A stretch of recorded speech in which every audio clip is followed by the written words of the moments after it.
you brought up in your instance, there was a traumatic breakup, let's say, emotion, everything else was there. Yeah. Pandemic was another instance you brought up there.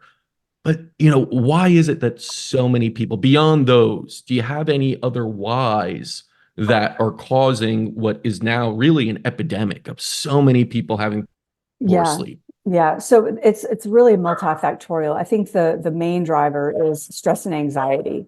Yeah. Um, and that can often be coupled with other factors too, like circadian misalignment. Mm, Not I'm really into the whole circadian health thing right now and quantum biology. And not to go on a tangent, but a lot of people are living in a way that is not aligned with their light diet is off. They're yes. getting too much brightness at night. They're not getting enough Hmm. brightness during the day, and that can create a huge problem. Health issues can also, contribute to insomnia. Also, and people don't talk about this as much as there is, a slight degree of genetic heritability to sleep problems. And oftentimes with my clients, they'll tell me, their parents had insomnia too. And that's not to say that, your genetics is your destiny, but I think it's something to kind of look at for sure. Of course.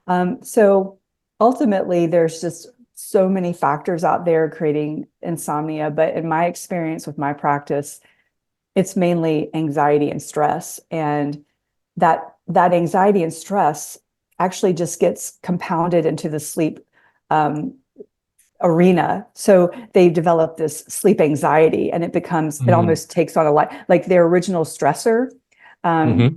could potentially be solved, but they've developed these behaviors and attitudes that actually keep the insomnia going.